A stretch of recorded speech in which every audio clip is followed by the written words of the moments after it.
Hello, my name is Benjamin Johnston. And I am Erin Stetzer. And I am so delighted to be doing this ongoing series about what it took to build my personal home. And so we're excited to share some of the lessons learned, the challenges we faced, and we hope that you enjoy it.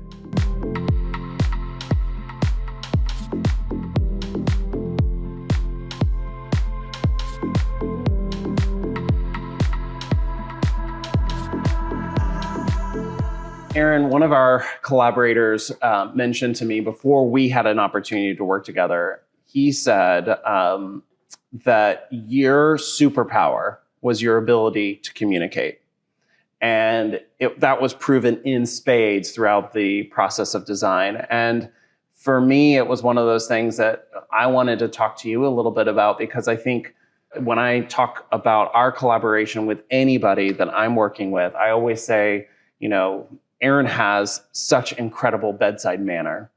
And you often hear about that kind of referring to doctors' bedside manner, but I felt like that was something related to the way you handle things. So I was curious how you see what makes your superpower, and also what allows you to have kind of just an incredible rapport with your clients. I need a cape. Superpower. Yeah, that's right. Communication. No, well, thank you. I mean, that's an honor to hear that, Ben. I don't see it as a superpower, but let's talk about maybe just our experience together. So I think the first things that I think of is I have to understand what people want. Yeah. And in order for me to move forward, we have to get to know each other. And if we're going to put all of this sweat and effort into something, we also need to know what this looks like at the finish line. So that's sort of big picture, right. And it's nothing special. And it's the same thing you do with your clients. But I think that's one thing, is just really, really listen in for the moments that you don't think the information will appear. So for me, when we had all of these meetings, it was about construction, but I was always listening for Eric likes his 2 Diet Cokes in the morning. He doesn't like coffee, right? So all of those little moments then inform how you want your experience to be with each other. Right. It's interesting. I mean, I think you touched on this notion of empathy. The putting yourself in somebody else's shoes and seeing things through their eyes. What's their priority? What do they want to get out of the situation? And I think that you have an incredible empathetic nature, and you're able to do that. And I think that means that when you have conversations and you're needing to move the ball forward, how to deliver information, how to approach tough conversations.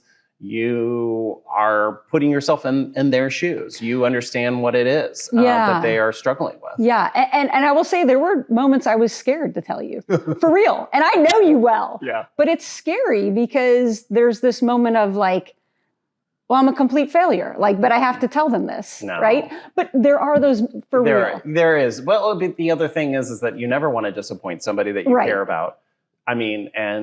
But at the same time, again, some of the challenges that we faced just building during the pandemic, there was you had to be the bearer of bad news a lot. When we had the initial allowances for this project and you had the framer give you a budget for framing this house, and then wood lumber, tripled in price overnight. Then all of a sudden you had to tell us that our framing was now going to be 3 times what it was supposed to be and that we had budgeted. I think that that's a tough conversation that had nothing to do really with you, but you had to be the bearer of bad news. Yes, but you made it easy because you and Eric can move through a conversation to where emotion isn't the driver. I will tell you, you never played the blame game once. And we both know that a lot of projects, if there's anyone on the team that gets into, including trades that we work with, if there's anyone in the group that plays the blame game, it's toxic. It's toxic, but it also, nobody wins in that situation. Nobody wins. And so, and it doesn't also lead to a healthy outcome. It doesn't mean that the ball gets moved forward at all. It just, you're going to get mired down in the emotions of that. So I do think that part of your, again, going back to your superpower in terms of bedside manner is like, let's keep the conversation moving. Let's keep it progressing. Like, let's find good outcomes or solutions to situations that occur in the field and that might disrupt the natural flow that you're expecting. And again, sometimes it's going to be disappointing conversations, but necessary conversations. Yeah. And that's interesting because the emotion does bubble up, whether it be, an architect, designer, builder, trade, consultant, whatever.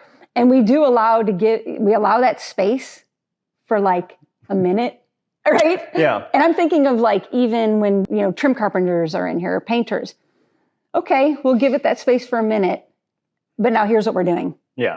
Clearly. No, we're not talking true. about the rest. Like, this is what we're doing. We've got to move forward. Yes. Well, thank you for sharing that with me. And I would also say that is one of those things that I know people have told you your incredible bedside manner before, but hopefully discussing it now also inspires other people to kind of have those same, good conversations with, if they're contractors working with their clients or they're practitioners in our design industry, having conversations with contractors, they can know how those conversations should play out to lead to the most healthy and productive outcome. Yeah, should and could. And could.